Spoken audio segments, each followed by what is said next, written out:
और अगली बड़ी खबर देखिए, इजरायल के ग्राउंड ऑपरेशन को एक झटका लगा है एंटी टैंक मिसाइल से। आईडीएफ टैंक पर हमला हुआ है। ग्राउंड ऑपरेशन के दौरान 8 सैनिकों की मौत हुई है। तो ये एक बड़ा झटका आईडीएफ को, और जिस तरीके से मनीष बता रहे हैं कि ये जो प्रतिरोध है वो ग्राउंड ऑपरेशन में देखने को मिलेगा इजरायल के सैनिकों को।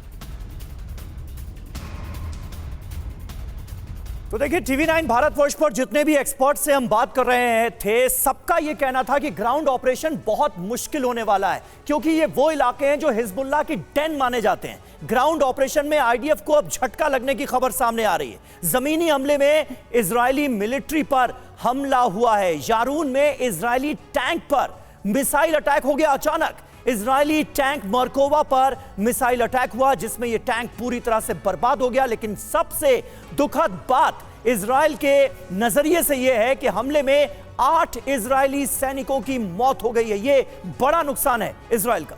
बिल्कुल, इस हमले में आईडीएफ के 2 कैप्टन की भी मौत हुई है। सभी सैनिकों की उम्र 21 से 23 साल के बीच बताई जा रही है। खास बात क्या है इस पूरे घटनाक्रम से जुड़ी हुई, तो इजरायल टैंक पर हिजबुल्लाह का मिसाइल से अटैक हुआ है और मिसाइल अटैक की वजह से आईडीएफ को आगे बढ़ने में दिक्कत हुई है।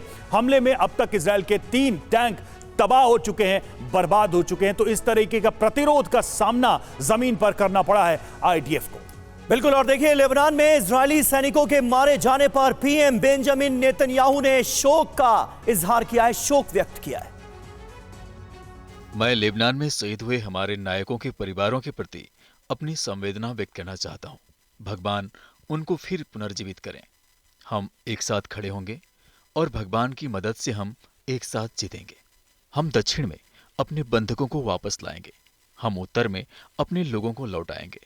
हम इजरायल की अनंत काल को सुनिश्चित करेंगे।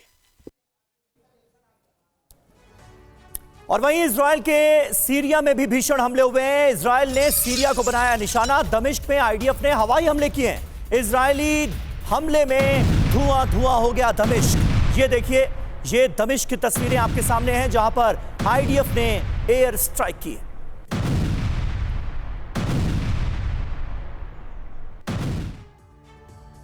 और देखिए, सीरिया में एक और हमले का वीडियो सामने आया है। एक साथ कई इमारतों को निशाना बनाया गया है। ईरान समर्थित विद्रोही गुट पर यह हमला किया गया। ये देखिए सीरिया की तस्वीरें, जहां पर इसे निशाना बनाया गया, विद्रोही गुट को निशाना बनाया गया। ईरान समर्थित ये गुट था, ये प्रॉक्सी, जिस पर हमला किया गया है।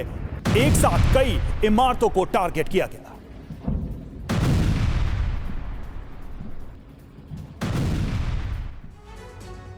और इस बीच एक बड़ी खबर आ रही है। हसन नसरल्लाह के दामाद जाफर अल कासिर की मौत हो गई है। सीरिया में इजरायली हमले में मारा गया नसरल्लाह का दामाद।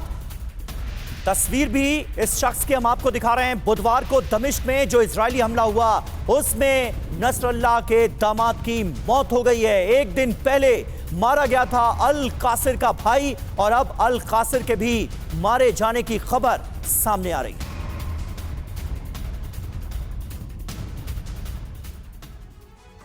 तो नसरल्लाह के परिवार का खात्मा। हसन नसरल्लाह पूर्व हिजबुल्लाह चीफ और बेरूत लेबनान। जी हां, सबसे बड़ी बात यह है कि आप देखिए किस तरीके से परिवार से जुड़े लोगों का खात्मा हुआ है अभी तक।